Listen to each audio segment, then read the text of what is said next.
Emma. Yes, Madelyn. What do you call the video game prequel with the least chance of getting made of all time? I don't know. What do you call it? Duke Nukem 0.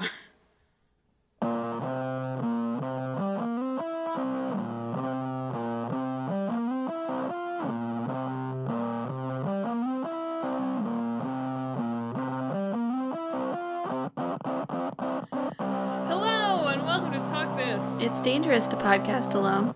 See, it still matches up the two games, but it was a joke. Yeah, that one was pretty clever. Not gonna lie, it was pretty good. You gotta hit one every, 100 or so episodes. Can I get this clip just by itself for me of you saying that was pretty clever? Sure, when I edit it, I will pull that out just for you. I'm your pretty clever host, Madelyn. I'm your beautiful, clever host, Emma. Dang. Still, I get one-upped. And thanks for tuning in for this episode. As you probably picked up from the joke, our old game that we're going to be talking about this week is Duke Nukem. But as you almost certainly did not pick up from the joke, our new game is Katana 0. Yes. Not Yakuza 0. So it sticks with my usual MO of just mashing the games together and trying to figure out a sentence. But it worked better this time. Because it actually is a joke about Duke Nukem. So there's a lot to talk about Duke Nukem. So you want to jump in? Guns blazing? I sure do. Money flying? Pixels all those things. Wagging in the wind? Aliens. Aliens abducting all the ladies? That's what I want to talk about. So, Duke Nukem is weird in that I really feel like the first two games are part of a different series. Yeah. Like, they're still that same ridiculous energy and over-the-top stuff, and some of the same attention to detail that really makes 3D a classic in many ways. But there's definitely a big shift between the second and the third game. In terms of, it just feels like the amount they were able to lean into that. Yeah, well, the first and second game, which came out in the early 1990s, are... 1991 and 1993. That's correct, are run-and-gun platformers. And then Duke Nukem 3D, which came out in 1996, is a Doom-like 3D first-person shooter. To get an idea of what we're talking about when we say they feel like two different series. It's almost unfair to call it a Doom-like, because they had to have been working on this before... Like, when did Doom come out? I don't know. I'll have to look it up. I wonder if, did they see Doom and think, we want to do that? Or were they already doing it, and, Doom came out, and then this came out? You know what I mean? I'm gonna look it up. But, suffice it to say, the first two games, yeah, I mean, not just in terms of the gameplay is very different, but just because seemingly more, technological, oh, look, it's telling me Doom came out in 2016. Oh, really? Thanks, Google. Isn't that great? That's exactly what I wanted to know. 1993. Okay. So I was wrong. It probably is rightly a Doom-like. Yeah. But yeah, it's created by what was then known as Apogee Software, and is now 3D Realms. And those first two games were pretty much just for PCs. Although now you can play them. You can play the second one on your phone if you have iOS. Yeah, there are a ton of spin-offs and ports and other versions of Duke Nukem beyond the, I guess, 4 mainline editions. But yeah, even though theoretically the game to talk about, the game that's in our hat is the first Duke Nukem, I feel like there's not as much to talk about as there is to talk about 3D and even to talk about Forever. As I'll always say when you point this out. Like, these sorts of old games where there's a whole bunch that fit into the old game category, it's more of talking about the franchise than it is necessarily talking about specifically the first game. Just apologizing to anyone out there who really wanted our in-depth take on the very first game. Here, I'll give it to you a little bit. So it was Duke Nukem, for what it's worth, kind of helped popularize the kind of side-scrolling Mario-like. It's not anything like Mario, but that's my little attempt at a genre there. Like that kind of platformer game on the PC, which had already really become pretty successful on consoles and really brought that to the PC with success. And in this first game, here it's Madelyn's Lore Corner. You really care about this in Duke Nukem. I'm sure a lot of people play it for the story. It's set in 1997, aka the future in 1991. And we've got this guy, Dr. Proton. And I just feel like in video games, if your last name is anything atomic, you're doomed. Yeah, people need to worry about you. Unless there's like another like professor who works with you whose name is also atomic, then it's like a 50-50 shot, I think. Right. One of you will be bad. If it's just you, 100%, you really just need to lean into it. Uh-huh. Anyway, Dr. Proton, you know he's evil because he has like an army of robots. He's a mad scientist, Dr. Proton. Very Mega Man. It is very Mega Man. I was thinking about it, and I was like, oh, it sounds kind of familiar. And I was like, oh, it's just because it's like a dumb trope. But no, it is very Mega Man. So it's a Mega Man-like, is what we're saying. I did see that the graphics were inspired by Mega Man. So it is a Mega Man-like. Except that it's not really like Mega Man at all. I mean, it's a running gun. That's mostly what I mean. Fair enough. Anyway, you play as Duke Nukem, and you've got to stop Dr. Proton. And so you're in, like, robot-ravaged LA at first, and then you follow Dr. Proton to the moon, and then you follow him to the future, all along making, quips. Yeah. And if you haven't seen Duke Nukem, he's like, the sort of tough American action hero, like, he's got, like, slicked up blonde hair and the sunglasses. And, like, Schwarzenegger-like, to pick a not American. Yeah. American action hero. Yeah. I mean, you think Schwarzenegger when you think of American action hero a little bit of, like, that type, but you're right, he's not American. I mean, he's been a governor, so surely we can call him American now. That's true. But, Anyway, that's the original Duke Nukem. I saw one screen cap where he's like, I have to kill you, and I'll be home in time to watch Oprah. I love a man who needs to get home to watch Oprah. Yeah. And then in Duke Nukem 2, there's like an alien invasion. Yeah. The aliens have kidnapped Duke, and they're gonna like use your brain somehow to run the invasion. But you're Duke Nukem, that's not gonna happen, so you kill a bunch of aliens.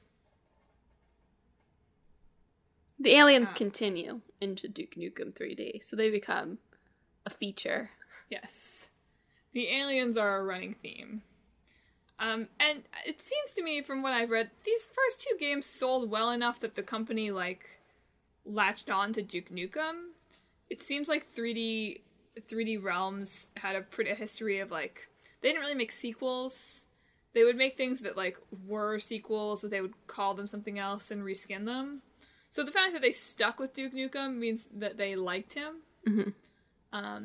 And that really paid off for them with Duke Nukem 3D, and then really did not pay off for them with Duke Nukem Forever. Yeah. One other little fun fact about the first game, before we kind of shift into 3D mode, from me anyway, is that they realized sort of after releasing the original that there might be a copyright problem. I don't know if you saw this, because there's a character on Captain Planet called Duke Nukem, Nukem. So for a while, they're like, whatever the version of a publisher was, right, in 1991, basically, the CD clearinghouse or whatever it was, retitled it to be Duke Nukem, Nukum. But then they figured out it wasn't a problem, so they switched back. Like the copyright wasn't held by That's anyone. good. Just adding the U there immediately makes it like 10 times worse of a name. Yeah, it's really in some ways it leans more into the aesthetic of the series moving forward in a very gross way. But no, but you lose the like nuclear connection. yeah, you do. Like Dr. Proton. Oh, wow. Galaxy brain stuff from 3D Realms there. I didn't even think about that. Wow. Anyway, speaking of Galaxy brain stuff, let's talk about Duke Nukem 3D. Yeah, so something, this is before we get into it, like something interesting, I think about, maybe about 2 and 3D, but definitely 3D, is that it's technically like episodic. Yeah. Like they released like expansion packs that would update the game with new content as they went. Which is always so interesting to think about, like how people did episodic things before digital download was a thing. Well, except that Duke Nukem in this whole series, and frankly, like, apparently 3D Realms was one of the pioneers of this kind of method of sharing games, but really became popular because of shareware demos.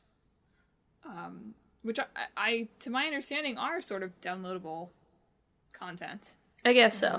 I guess it's easier when it's on the way.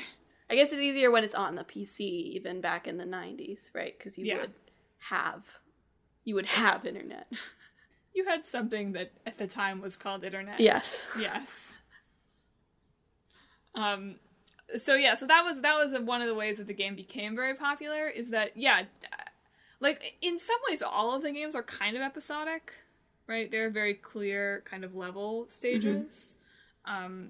But they definitely did this for 2 and 3. I'm not totally sure about the first one, but they had the first episode that was like free shareware that went around that really got people hooked and excited about the game, especially for 3. But yeah, they did an expansion for 3D. Was it 3D or was it Forever? No, they did an expansion for 3D in like 2016. Gearbox. For the 20th anniversary version, they added a whole other, which I thought was wild. Yeah. I think it's funny that they would add it to 3D and not Forever, but also that makes sense. I think it makes a lot of sense, as we'll discuss. So Duke Nukem 3D is really what vaulted the series to classic status. Yeah. It, along with Doom and Wolfenstein from id, were probably like the 3 games that really popularized the first-person shooter, as we've talked about on our previous episodes on Doom and Wolfenstein. But the thing that distinguished 3D was the build engine, right? Yeah. Mm-hmm. Yeah. So the engine they used it on was the build engine, which allowed for a lot more freedom for the player to interact with the environment around them. Like, things were destructible or had like workable physics. Like, I saw a video of like someone like shooting pool balls on a table, and they acted like pool balls should, except maybe not. I think if you actually shot them, they might not just like split apart like you're playing pool. They might be a little more violent than that, but that looked right. You can like jump other places. There's scripted events that can happen. So the engine they were using, basically, in comparison to stuff like Doom and Wolfenstein, made it so that you could like interact with the environment around you in ways that were outside just like general gameplay. Yeah. They had working mirrors, which are apparently something that remains really hard. Yeah. I'm sure it's now much harder than it was in 1996, just given the complexity of what needs to be depicted. But still, like if you walked over a bloody corpse, you would leave footprints. I saw something that was like, this engine allowed you to have rooms with different height ceilings. And I was like, really? There were engines where that wasn't possible? But I guess so. Yeah. Yeah. Fun fact, Duke Nukem 3D is not technically actually 100% 3D, though. It's that weird mid-90s 3D style of, like, the backgrounds are 3D, but the people are, like, the 2D, like, because it's first person, you can get away with the people being, like, 2D panels, basically. Which I just always think is funny in games where, one, it was a time where we had to say Duke Nukem 3D, like 3D was a selling point. It was. But imagine, like, today being like, The Last of Us 2, 3D. That would be a terrible title. Well, yeah, because it's only the second game. That's a Kingdom Hearts style title. That is a Kingdom Hearts. Kingdom Hearts does have Kingdom Hearts 3D. You're right. Was Dream Drop Distance on the 3DS? It was, wasn't it? Yeah. That's embarrassing for them. That's why. That's why they called it that. I know. Don't fool yourself. That's why I'm saying it's embarrassing that they just didn't call it Kingdom Hearts 3D. Well, it is. That's. I know, but it's anyway. Yeah, that's how you pronounce this game too. Duke Nukem da. There, that's good. Perfect. So yeah, not technically actually 100% 3D, despite the fact that it was advertised on the box as being 3D. Which I always think is funny, because it's not the only game that does that. It's real funny. I think it's the 3D they were referring to back then was the movement, I believe. But I know. I understand the humor of it. I just find it amusing. And yeah, Duke Nukem 3D was like wildly popular and super well reviewed. And especially I saw a lot of kind of retrospective reviews looking back on the first area, called in like, wow, this would not fly today fashion, like Hollywood Holocaust. That everyone was like, oh, it was so exciting, you could like really explore the world, there was so much going on, that everyone seems to look back on really fondly. Anyway, should I do my lore corner for this game? Probably should. Sure. I mean, when we say, there have been games before when we say like, well, there's a story, but it doesn't really matter. But when we say, well, there's a story, it doesn't really matter for Duke Nukem, especially the early games, we mean it. It's so true. That said, I thought it was a good story for our time. Yeah, sure. So the aliens are back in Duke Nukem 3D. You're, like, actually, like, in a spaceship coming down from the aliens to, like, go back to Earth. And you discover the aliens are back in 3D. And not only are they back, but they've turned the LAPD into mutant alien pigs. Oh, no. Pig cops that want to kill you. Their uniforms, instead of LAPD, says LARD. Oh, that's funny, like lard, like pigs. I hadn't gotten that. A lot of this humor is clearly going right over my head. I was like, oh, the R looks like a P, and I guess I couldn't say P. Interesting. No. Now I get it. Because pigs. Anyway, the aliens have also kidnapped all of the women, although as one review I was reading mentioned, there are also no men, apparently. There's just pig cops. Just the pig cops, Duke Nukem, and the women. Yes. How it should be. The ideal society. And it turns out that the kidnapping the women was kind of a ruse anyway, just to get Duke Nukem out of the way. But, like, this does not matter. There's a story. You get to kill a bunch of aliens and a bunch of freaky pigs. And even more exciting, you get to throw money at women to show you their pixel boobs. Gotta love those pixel boobs. I'm always so astonished at the outroar over, like, pre-decent 3D graphic games and sexual content. Yeah. Like, did anyone, like, it's like, and I'm sure this is what it is, people heard that you can see, like, the parents who are outraged over it, or the parental groups that are outraged over it, right, have not looked at the I'm game sure in most question. parents and parental groups that saw the images after were still outraged about it. I know. It's just, it always, like, Duke Nukem does not treat women well. It's definitely an objectification of women game, and it's not an appropriate game for children. But to really emphasize the, like, pornographic content of it always feels a little bit eye-rolly to me. Well, you know, every time something new happens in the new media, there's got to be a period of outrage. What are the kids doing these days? So yeah, Duke Nukem in this game, I feel like really comes into his own personality-wise in a way that, you know, is maybe not good for the character ultimately as a person that you'd want to encounter in the real world. But he certainly becomes much more of a wisecracking, potty mouth, macho man. Man, he lost his love for Oprah. Yeah, right? He stopped watching Oprah sometime. I mean, I'm glad that Oprah was like, I guess that was pre-alien invasion. She probably got kidnapped. I wish that was just like a running thing throughout the Yeah. games. His love for Oprah. If only. But yeah, despite the fact that, like, it got really restricted in some countries, they got around, like, Australia forced them to, like, censor the game. Well, Australia is Australia, to be fair. I know it is, but what I thought was funny about that is it forced them to censor the game, even though they had a patch publicly available online that would remove the censorship. And when the ratings board there found that out, they were like, this can't stand, like, we have to change the rating, like, we have to, you know, ban it, basically. And they were like, actually, we told you about this.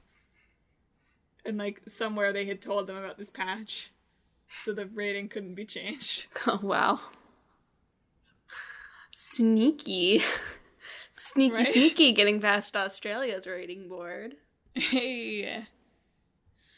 Well, do you want to talk about the next 14 years of Duke Nukem? Yeah. So, after the success of Duke Nukem 3D... Like, these guys made tons of money on Duke Nukem 3D, yeah. Just to be clear. One of the directors, or the director, George Bouchard, I think is how you say his name, announced the next year, 1997, that there was a new game in development. And in that year, in 1998, there was pretty regular updates and promotional information. And then they started coming in slower, and they started announcing release dates that would then come up close, and then be like, well, actually, now the release date is here, and then they get up close to that release date, and they go, actually, the release date is here, all the way up until 2001, when they said, it'll be out when it's done. And then there was dead silence on the game for about 6 years. So, of course, there's more to it, of course, because this didn't come out until 2011. And the 6 years of silence only brings up to 2007. But there was various problems that were causing the back and forth, including they switched from the build engine to Unreal Engine. Wait, though, there's more to it than that. I don't know if you read, and it was a really fun read. Not a fun read, but a really interesting read. This, like, there's a Wired retrospective on it that's, like, from 2009. So it's, like, it's at a point where the game looks just dead. Yeah. But they didn't just switch from the build engine to Unreal. First, they switched from the build engine to the Quake 2 engine. Oh, right. I And did forget that part, yeah. They switched to Unreal after that. So, like, twice in this thing, like, they had trailers that everyone was excited about, and then they were like, well, we want to switch to a new engine, and they had to throw everything out, basically. Yeah. So, there was, like, the Quake 2 engine was something that was already around when they switched to it, and then my understanding is that Unreal was, like, announced after they had switched to the Quake 2 engine, and they looked at it and they're like, that looks dope, which, to be fair, it did. And we're like, okay, we're going to do Unreal now. So it was a matter of poor timing. The problem with this whole development process really boils down to me to too much that looks dope. Yeah. So 2007, they released a new teaser trailer that I believe had no gameplay. But it was there. And then after that, there was nothing again for about 2 years. In which case the company started having problems, financial problems, because they hadn't really done anything since Duke Nukem 3D. Well, for a while they were making a lot of money off of, like you said, all of these expansion packs. Yeah. And, like, they were able to license... The build engine was, like, their in-house engines. They were able to license that. And also, these men had more money than God from just Duke Nukem 3D alone. And, like, could run the company on that forever. But eventually it started to go downhill. They had some downsizing in 2009, including a lot of the game's development team. Many of whom had already left. Yes. After 10 years of not putting out... wasting their youth. Yeah. On a game that never came out, and a game where profit sharing was promised. Yeah. But soon after that, they were like, it's gonna be soon, we're gonna go gold. They showed some pictures. And then Take-Two, which was publishing it, that owned the publishing rights, sued them for their failure to finish development on, like, an agreed-upon schedule.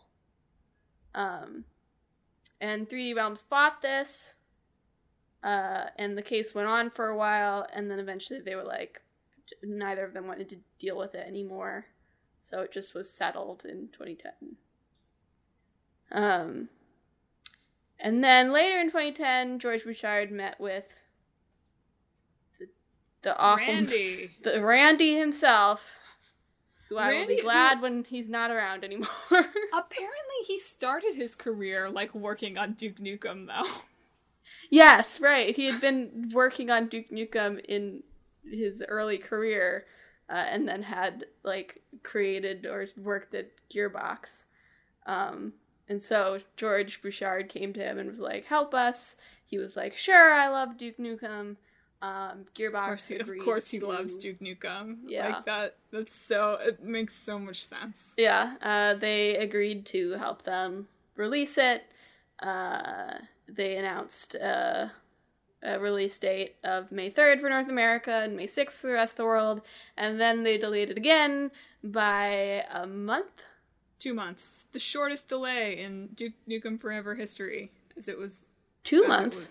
May to June is 1 month. Oh, I thought it was 2 months, but maybe it's one. Whatever. The shortest delay in Duke Nukem Forever history. That's what I absorbed. Yeah.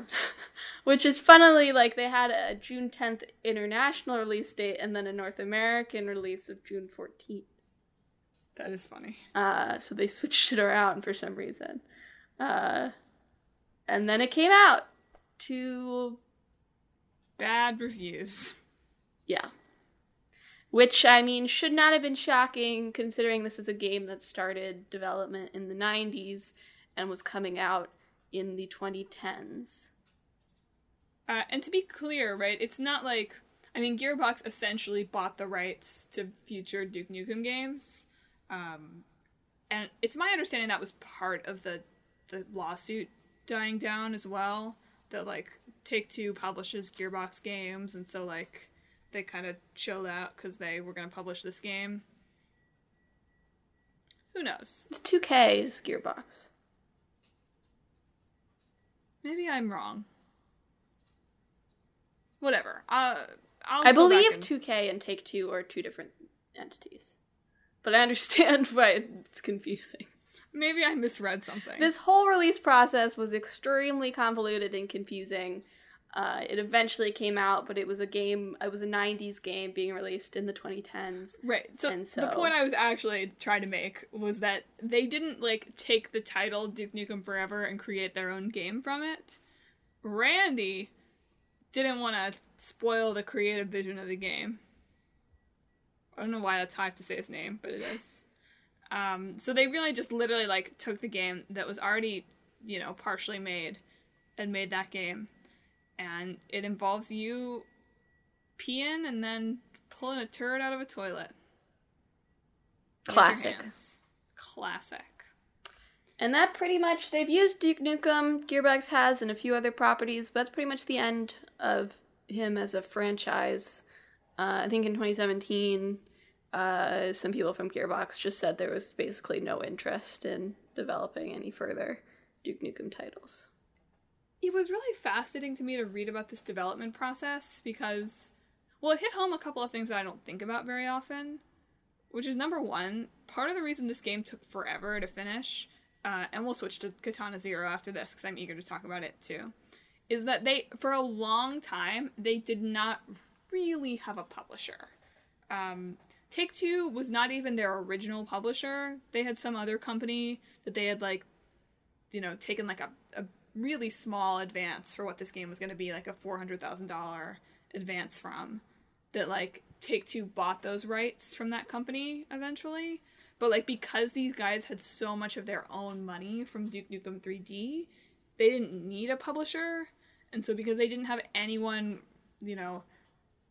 exercising any oversight of the game, they could it seems like the two founders really got into the sense of they wanted it to be as groundbreaking as Duke Nukem 3D was, and it had to be, the best and game-changing thing. And that's really hard to do, especially in this, mid to late 90s time, where games were, looked twice as good every single year. Yeah. Which was another something I don't think about with delays, ever, is that if you delay a game, it will look old. But that's what happened to Duke Nukem, 20 times. Is that they took too long to make it, they thought it looked old, and then they had to add something else. Yeah. Which was fascinating to me. Also, there was supposed to be a movie in 2018 with John Cena, but that didn't happen. RIP. Good casting, though. Yeah.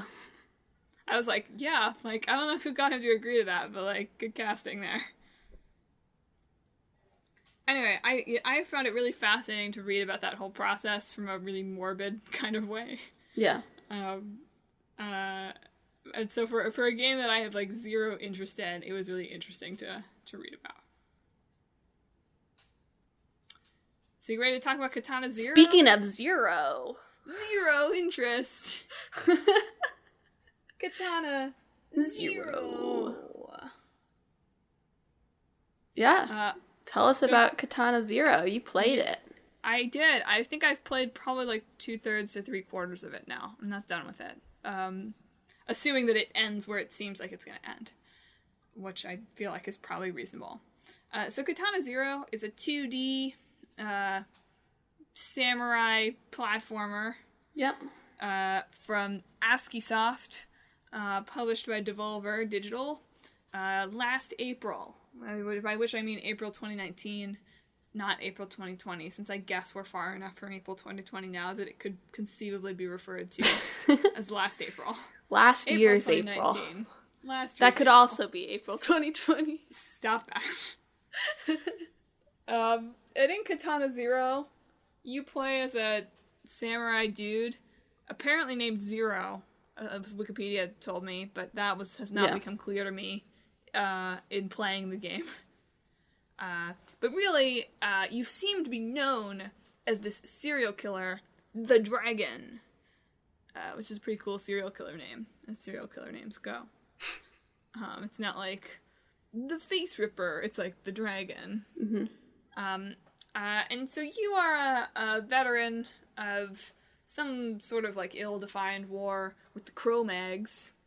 And for some reason, you're now a veteran and now you're part of this, you become addicted. The story's a little hard to parse for me right now. There's a lot of things that I'm still putting together. Mm-hmm. But you're a part of some kind of organization that is taking out hits on people for reasons that are unclear to you at this point in my playthrough. And you're also injected daily with a drug called Chronos, which is what gives you a lot of the abilities that you utilize in gameplay. But also, if you don't get injected with it often enough, time, because it's Chronos, right, will slow down to the point that it feels like it doesn't pass anymore. Yeah. So My understanding is that Chronos is what gives you, when you have combat, you have the ability to slow back time.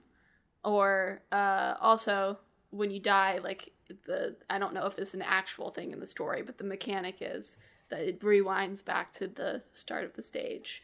And then you have to start over again. Yeah, so the way it sort of works, theoretically, is when you start a level, it refers to it as you're, like, planning. Mm-hmm.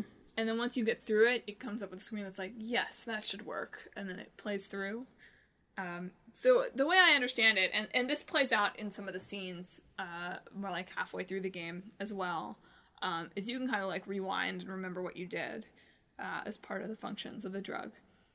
So it's an interesting way to justify something mechanically that, you know, normally I really wouldn't think about that much. It's like just so standard in a game. Like if you die, you go back to the beginning.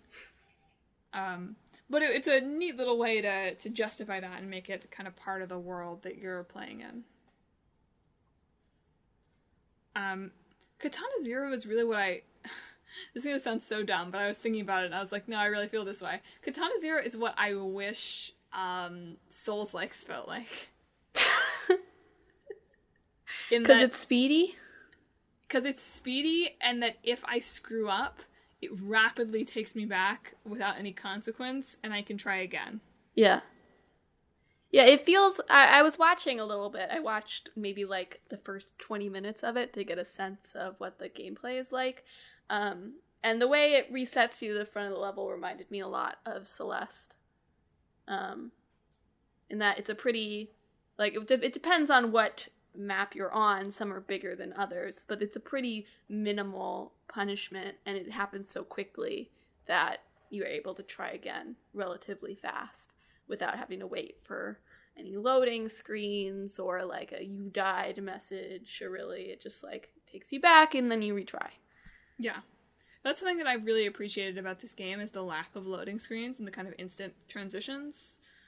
It just makes it play a lot. You get to spend a lot more time doing the fun playing and a lot less time being like, oh, dang, I died again. Yeah.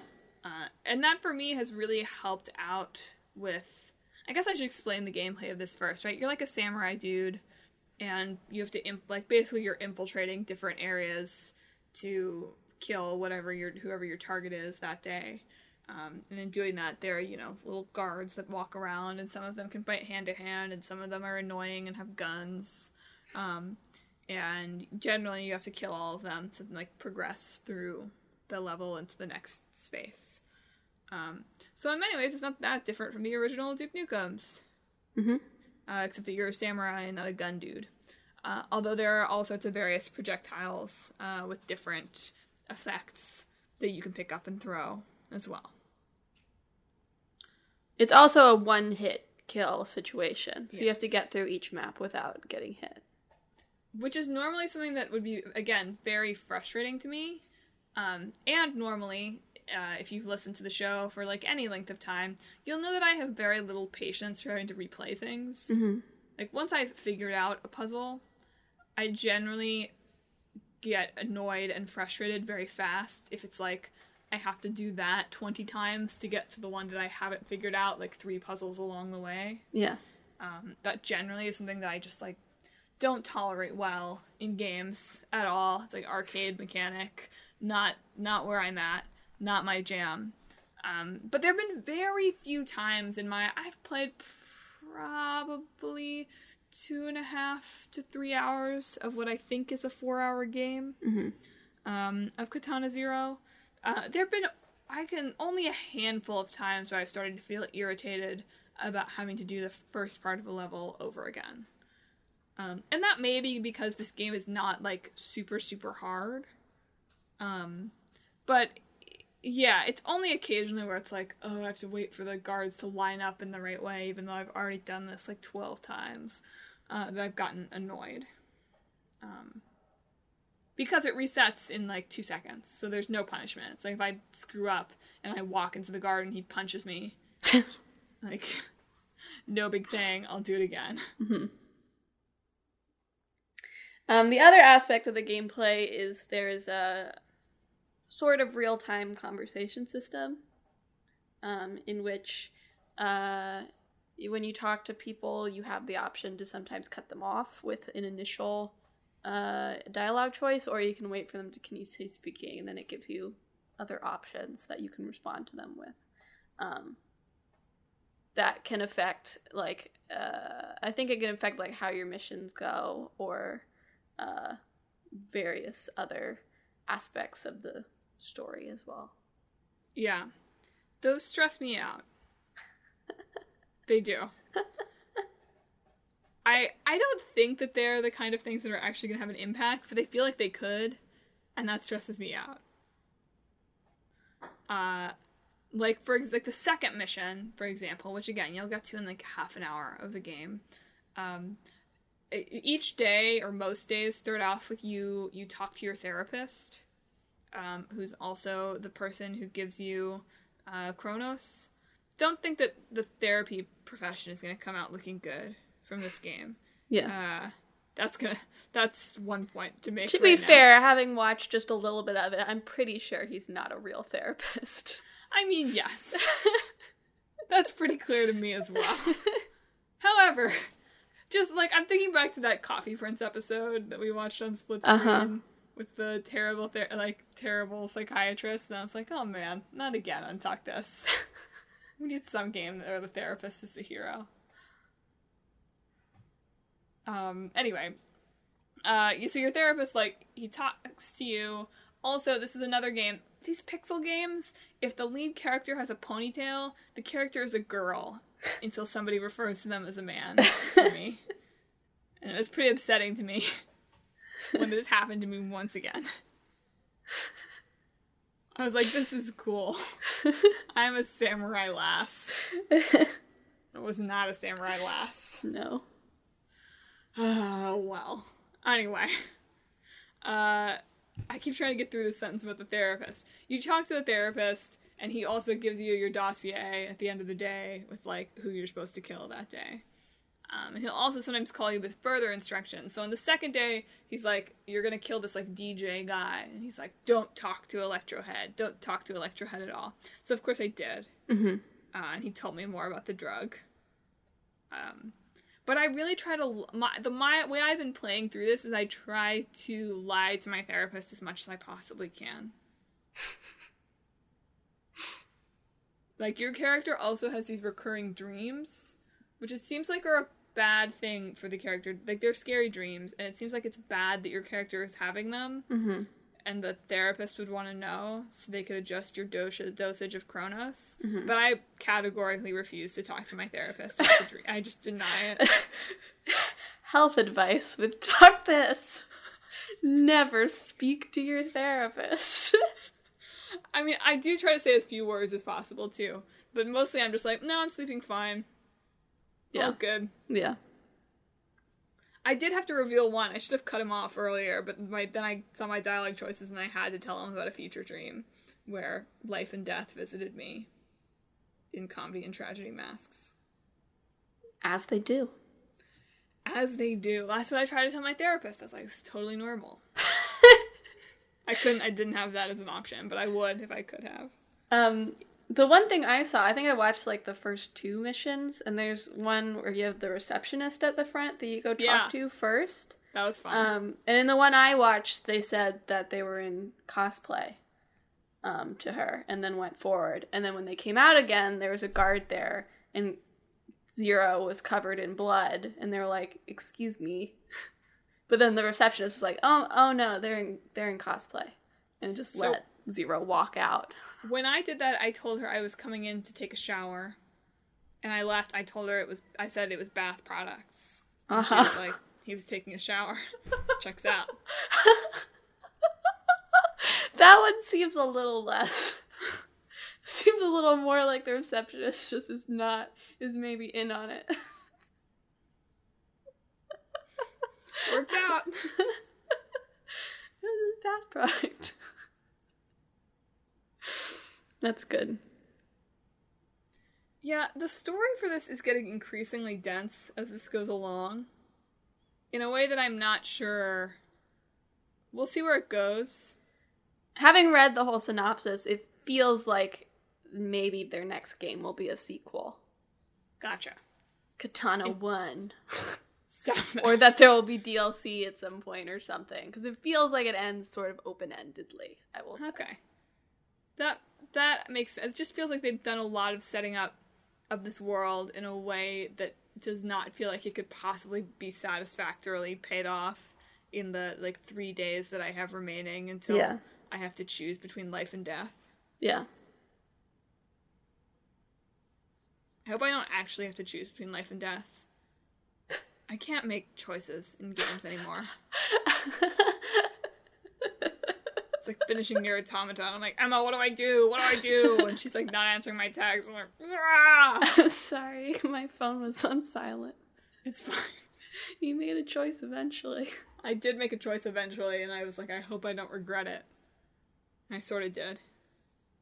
Now you got chapter select. I know, I do. That's what you do have chapter select also in Katana 0. See? So you're safe. You're fine. You can make whatever choice you want and then just come back to that chapter. I don't want to accidentally make a choice that gets my neighbor killed. Yeah. My loud neighbors already got killed. Which that's fine. 0 wasn't happy about it, but I was like, okay, whatever.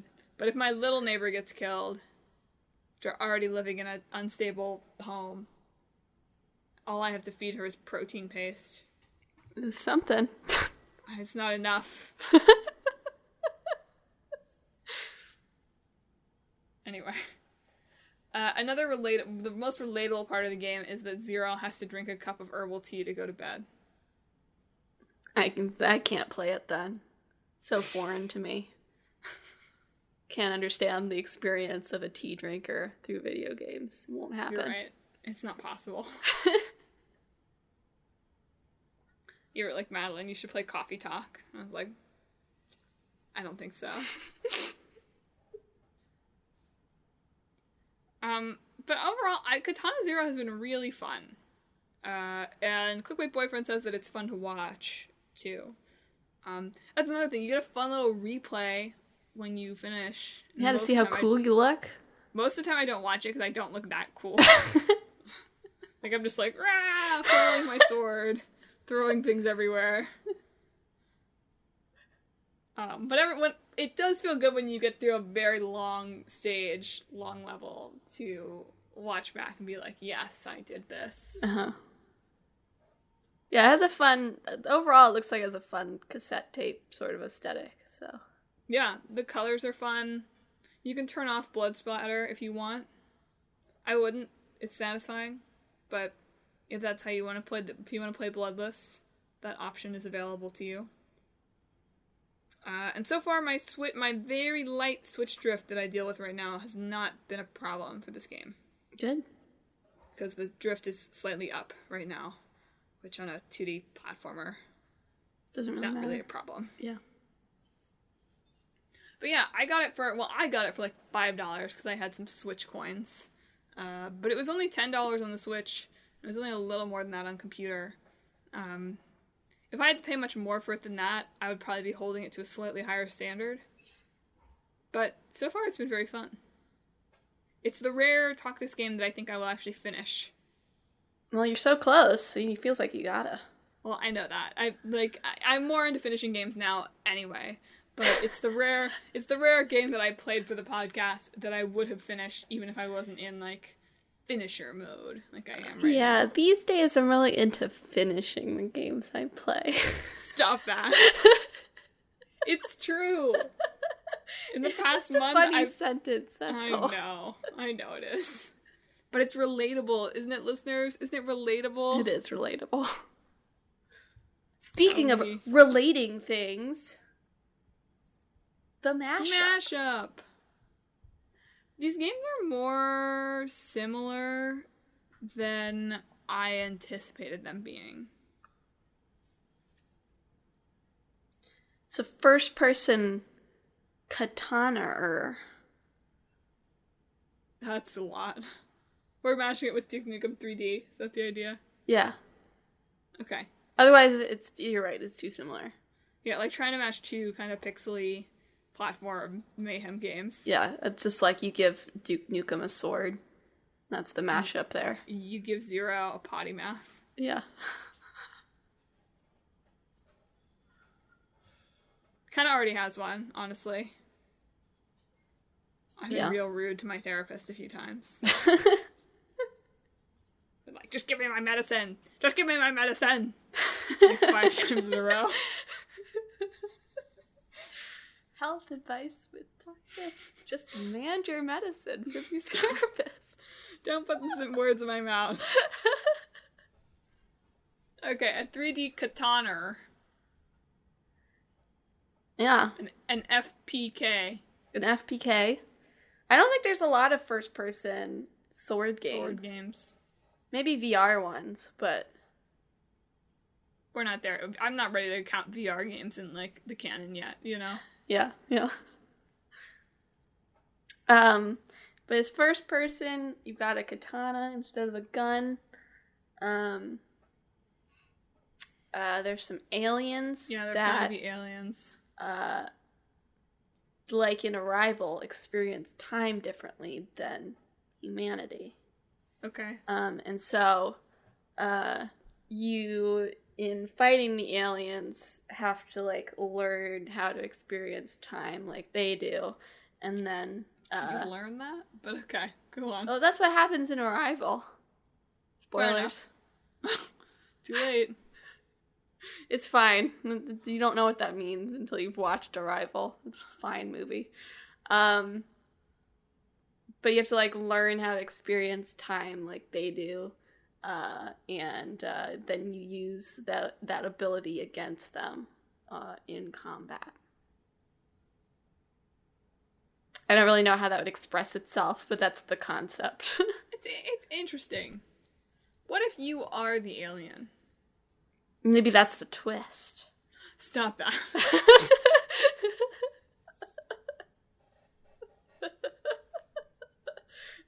The late game twist. You look into a working mirror.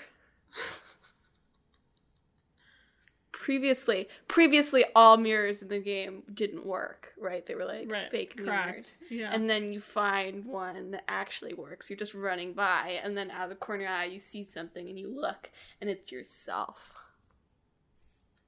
You're like, wow, the power of working mirrors in video games. And are all the aliens, like, shaped like butts or something? Sure. Like, I feel like there has to be something that... They're all shaped like butts, and nobody ever comments on it. The game is very serious.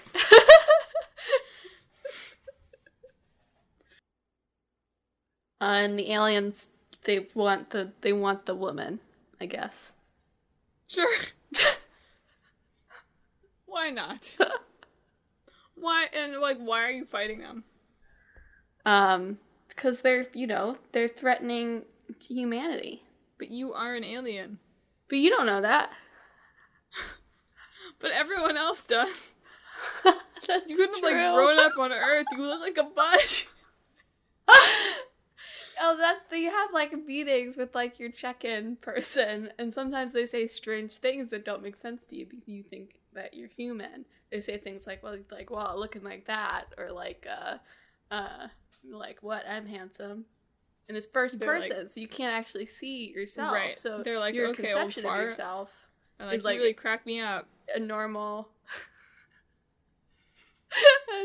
human person. How you doing today? Peachy But keen. really, you're just a butt with arms. wielding a katana. Can you imagine this game? This, like, game that takes itself very seriously. Like, can you imagine the reviews for this game? What would it be called? What's it called? It's gotta be something that subtly reference. It'd be called Uranus. Right? That's pretty good. I feel like this carries on the spirit of Duke Nukem.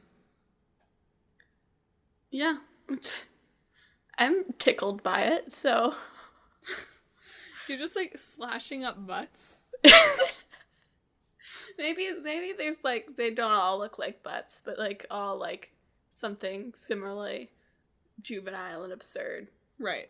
Some of them are like poop emoji heads. Sure. They're all like I thought emojis. about that. They're all like gross emojis.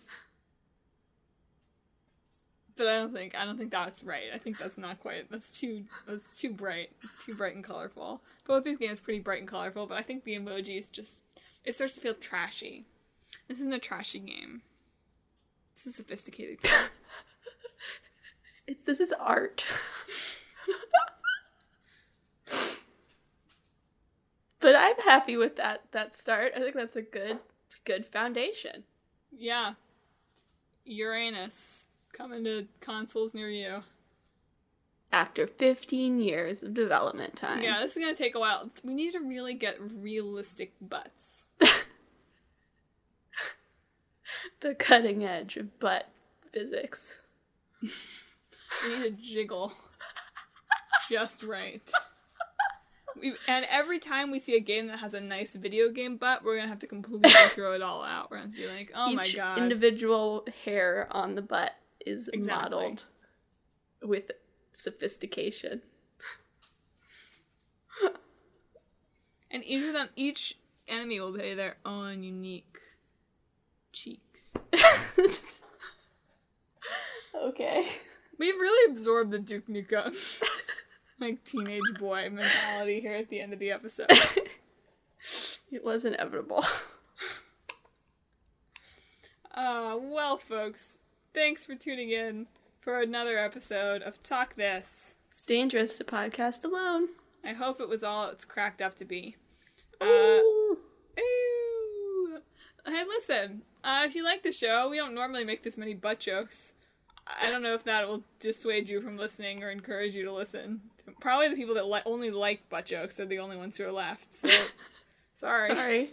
But hey, if you like the show, why don't you follow us on social media? We're on Facebook, Twitter, and Instagram at Talk This Podcast, and we're on YouTube at Talk This Sisters. And there might even be YouTube content soon. Yeah, I'm working on it. Woo woo. So get psyched.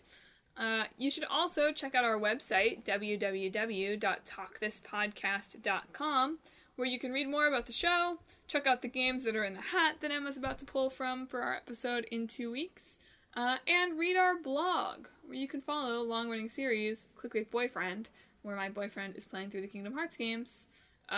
He did not like the new character names for Dark Road. Good. That's your little Clickbait Boyfriend teaser.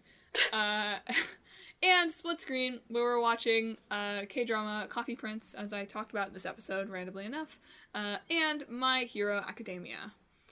Plus all sorts of other fun blogs every once in a while, peppered on in there. And finally, if you like the show, well, the most important thing is that you never miss an episode, so you should subscribe. We're on Apple Podcasts, Google Podcasts, Stitcher, TuneIn, Spotify, Pandora, Overcast, Pocket Casts, anywhere you can find podcasts, you can find Talk This.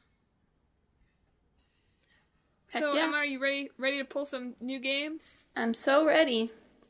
So, for our old game, we are going to be talking about Deadly Premonition. Fun. And for our new game, we'll be talking about Dreams. Nice. Excellent. I'm thrilled that they've separated the Little Big Planet creator from the fun of Little Big Planet now. Did that make any sense? I don't know if it did. I understand. Yeah. A lot of people I saw were like, oh no, we can't make levels in it anymore. That's what you do in My Big Planet. I was like, what? What do you mean that's what you do? I literally have never made a level. It's a platformer now? I'm like, it's yes. always been a platformer. It's literally all it is. This is your push to actually play Dreams, Emma. Yeah, I'll open it up. And you can probably play Deadly Premonition. So have fun with that. Uh-oh. I am having a feeling about the future right now that this might not be good. What's a word for that? a feeling about the future. I don't know. Guess you'll have to wait for 2 weeks. Anyway, next week, it's another side quest where we'll be talking about a topic of my choice. I'll admit, this has snuck up on me, so I don't know what it's going to be next week yet. But something interesting and fun. Summer fun. You know, something coolio. Sounds good. So you'll want to tune in and find out what that is. Until next time then, I hope you, I hope that you have the most delayed outro. Emma's making a joke, right? She's delaying. Yeah, that's right. It. That's right. I hope that this week, everything that you're waiting for comes on time.